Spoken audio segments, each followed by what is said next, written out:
Well, how y'all doing today? Hope y'all having a blessed day. So I'm going to be making some red beans and rice here later. But I wanted to talk about you got to clean your beans. That's right. Because you get little rocks in there when they harvest them. And you want to get out all your half beans and get rid of them. Now, when I was raised on beans, potatoes, and cornbread. My parents are from the South, and they moved up north to find work because back then you couldn't hardly find any work, all right, in the South. So that's how I got born up north. And for a while there, it was beans, potatoes, and cornbread every night.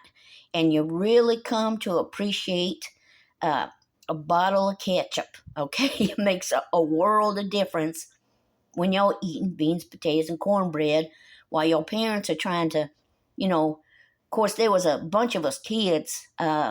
When my father married my mother, she already had 3 daughters. And then us 3 other daughters come along.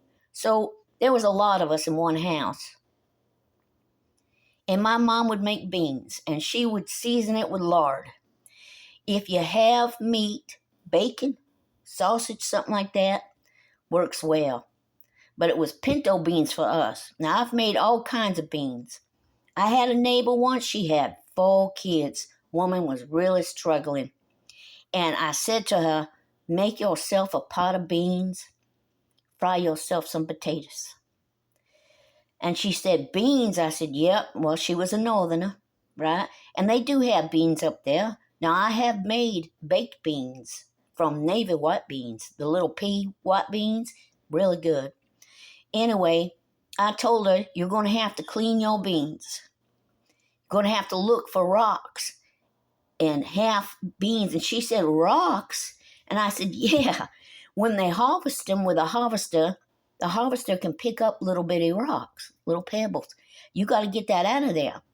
So my mother always put hers out on the table and did it, and I used to watch her when I was little. What you do is you take your beans, put a little bit down, and you spread them out flat like this, all right?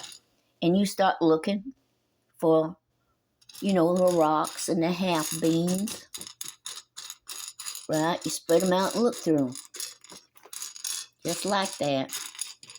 If you find a bean, there's a half bean right there. Put it in a container. So you want to get rid of them. If you find a bean that looks like it's gone bad or something, throw it out. Don't want that in there.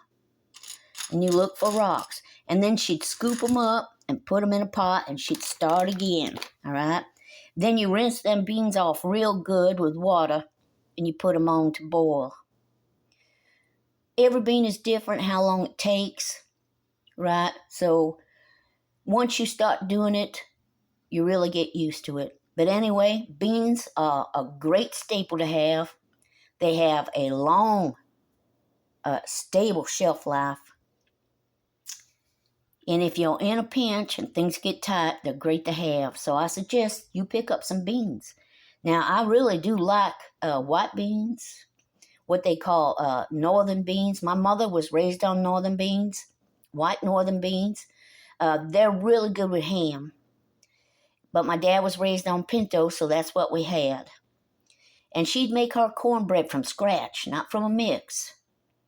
And she'd cut up potatoes all the time and fry them.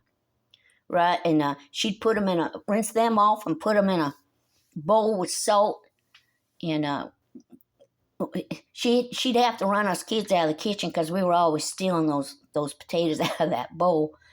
But anyway, that's what you want to do to clean your beans, and they have, like I said, they're excellent shelf life. If you prep, you're definitely going to add some beans to your prepping supplies. All right, so I'm going to clean up these beans and get me some red beans and rice going here. All right, y'all have a blessed day. Thanks for stopping in, for your thumbs up, for your comments, large or small. I appreciate them all. Y'all have a blessed day. Bye-bye.